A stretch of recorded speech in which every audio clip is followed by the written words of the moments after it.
Welcome to the A&R Worldwide podcast presented by Nuplak with your boy Taylor Jones here as your host. This is the Executives in Discussion podcast where we talk to experienced executives and creatives.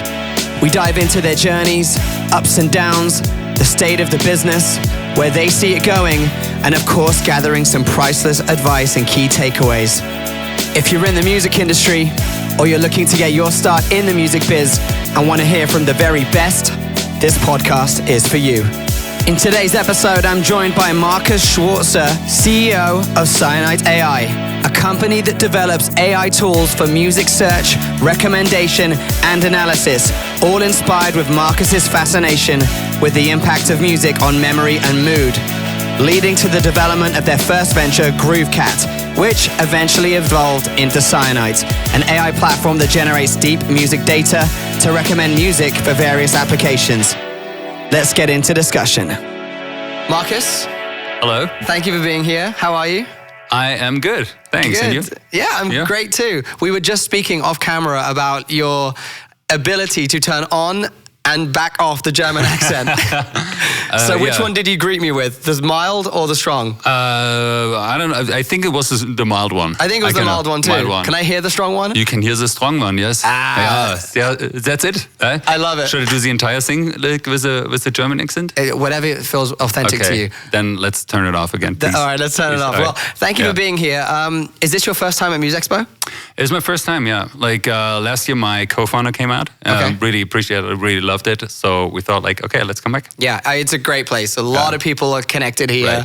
Right. I'm personally very good friends with Sat, of course, who runs the thing. And I've been here for years now. And I just love meeting new people every time I'm here. And especially people like you, entrepreneurs who are moving our business forward. So you're the CEO and co-founder of a company called Cyanite, which is an AI company. It's an AI company, yeah. Okay, tell me about it. What do you guys do? We specialize more in the field of music analysis, utilizing AI. So we're specializing in music search, music tagging, and mostly power sync teams to find the music quicker that they need for a sync brief while like sourcing the entire catalog rather than just a couple of the songs they have on the top of there. So does your technology work from a commercially released perspective, or is this like an internal tool for managing catalogs and unreleased material? Or released material, but just managed material? It's more an internal tool. Okay. Literally, I give you an example. So BMG is using our technology and they have 650,000 audios. Like, no one in the world can claim they know 650,000 songs. Yeah, there's a lot of songs. So it's a lot of songs. Almost as many girlfriends as I've had. All right. I'm kidding. Yeah, right, yeah. I'm kidding. I hope you are. I'm 100% kidding. 100% kidding. Very good. Okay, yeah. Otherwise, we need to get you checked. Yeah, 100%. Yes. So no, like they have 650,000 audios, right? And the vast majority of songs are not really tagged; they're not really indexed. So right, when anybody from the sync team goes out and searches for a song for a specific brief, chances are that this entire untagged material will not be sourced at all, and thus the songwriters won't benefit from this entire upstream from That's sync. the bane of songwriters' life. They sign their catalog away when early days, and then their stuff never gets repitched or never gets reused. So why don't you explain for people who are listening what the current process is, and then what inspired you to start this company? Because you've been and I'm sure that you have a lot of use cases for what you guys do. Right. But for sync specifically, that's a really, really good example that is understandable. So how are music publishers and master owners currently organizing their catalog, and why are things being slipped through the cracks? Right. Yeah. I have to be careful here, right? Because I'm talking about the current process of our customers. But no, there's there's really very, very, very different publishers. Some are really on top of their game, and they usually tag their music, and whenever a new release comes out, they're getting their own system, like Sony has Score and various systems. Correct, yeah. Or like BMG has Songs, and other publishers have their own system. But also if you're using a third party like SyncTag, Disco, Repertoire, whatever. We use Disco. Disco. I use Disco. Yeah. Okay, yeah. So they have SoundCloud for a while, which really wasn't a good catalog organizer, but we were pitching songs through SoundCloud. And so we ended up just having our catalog on SoundCloud. And then we ended up having just thousands and thousands and thousands and thousands of songs through SoundCloud. And we would find them through playlists. And then we realized that wasn't a very good method of organization. So we upscaled to disco. And I'm sure there's, you're about to tell me an even better solution. Yeah. But I mean, now you're giving the business model to SoundCloud, literally, that probably they didn't see yet, but like that's a different story. Yeah.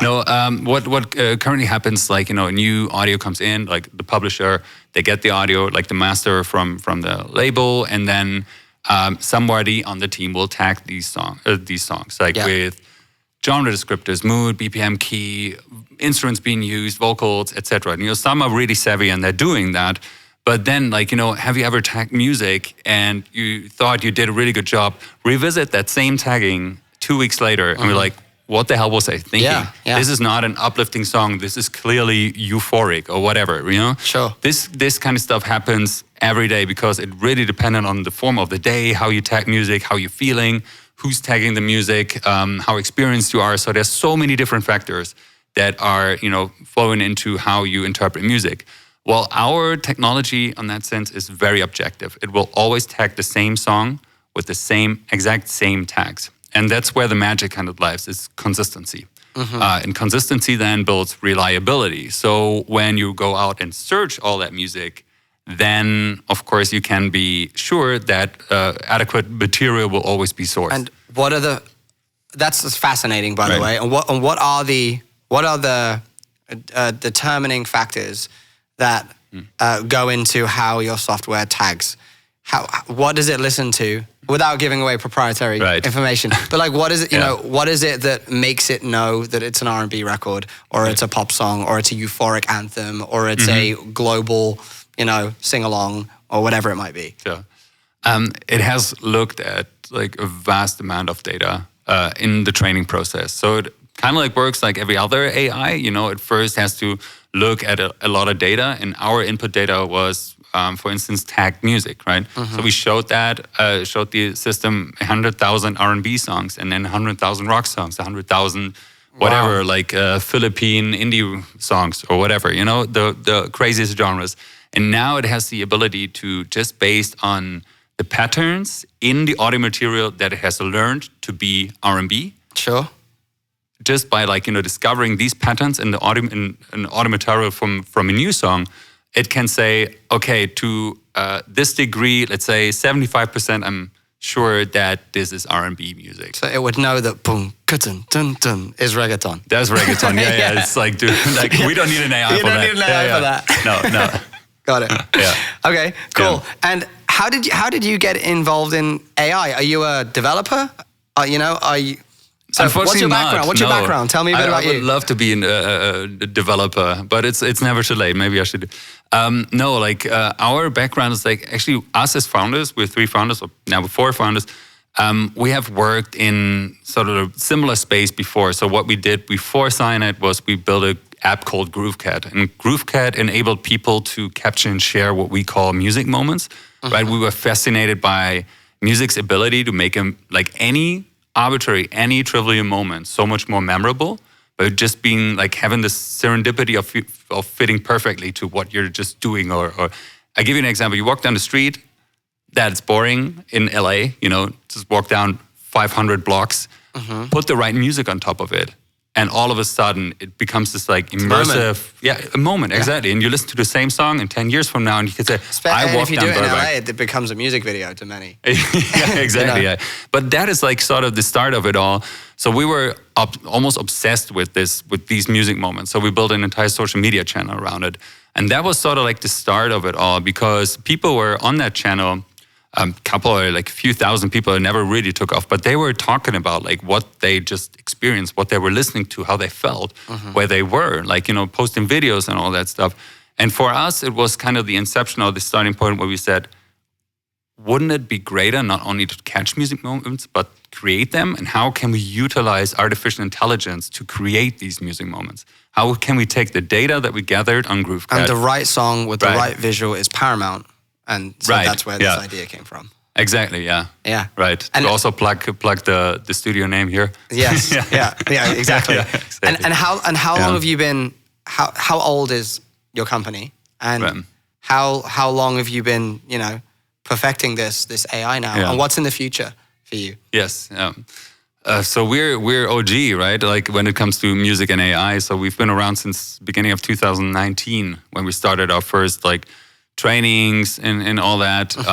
And then I think at the end of 2020 we released a commercial viable product and also had our first customers. So that's end of 2020, I would say, is when it really went into the into the right lane, and then accelerated and grew and grew and grew.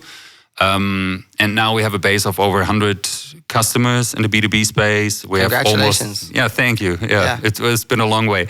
And 100,000 people using our web app to categorize their music and take the metadata for music distribution, like, for the Spotify for artists, for finding the right playlist. So it's really also fostering the DIY artist community, which we're really proud of because we all come from a DIY music background and just wanted to enable them to utilize sophisticated AI. So what was the second part of the question again? The second part of the question is thank you, by the way, for the really comprehensive answer. It's really, I'm a big fan of technology propelling our industry forward. I am. And I know there's a lot of speculation on that too. So before we actually come to my next question, which was, what's in the future for you guys? And what areas are you, what's the 5-year, 10-year roadmap, and where do you plan on diversifying and scaling? But have you felt any resistance with, the political view of AI's place in the music industry, and how do you respond to that, and what is your view on the landscape? That's an interesting question because we pretty much did the entire journey of AI music narratives, right? It started off with like, what is AI? What do you even want from me? I need to have my audios. I'm a publisher, of course. I don't have my audios, right? So that was like sort of the entire starting point. And then music publishers, of course, got savvier and savvier when it comes to also owning the audio. And then was like, okay, yeah, it's interesting, but it's not there yet. Or I rather tag my own music.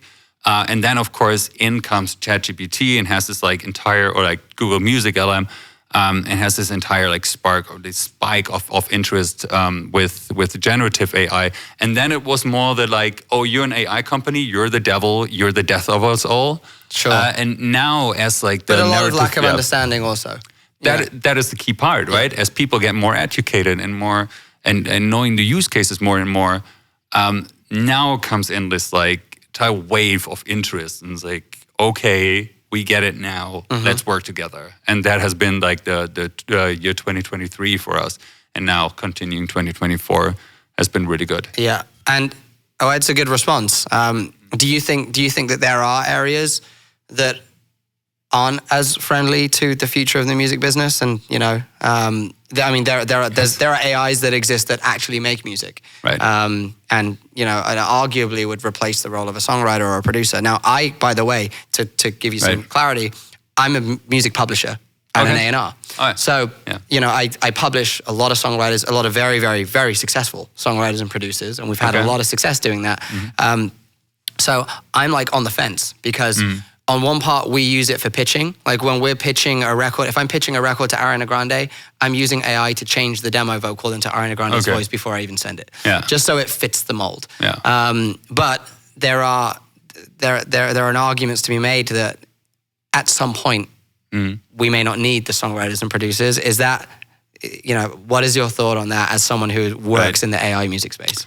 I'm an optimist about it. I think that AI will find its way to be integrated in the music industry, but it will not be the end of it. Like that's hands down like what we like genuinely believe. And I give you the reason for that. And I have not heard an argument that would counter that. And it's really like if you think about why did humans invent music, right?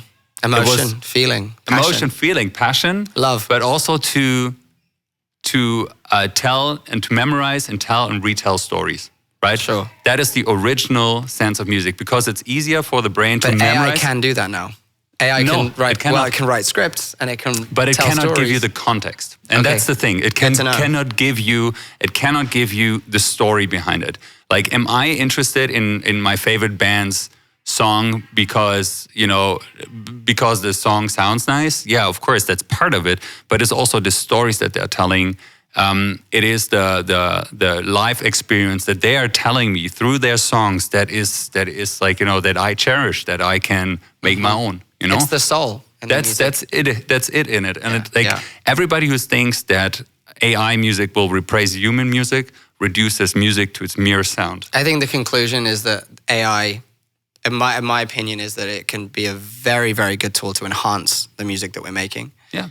But not necessarily replace the emotion and the passion and the soul that is the foundation of it. Yeah, 100%. It will enable a ton of people to be creative. People that do not own know the craft of playing an instrument, right? So in that very sense, it's very much connected to it's a perpetuation of the instrument rather than a perpetuation of human creativity.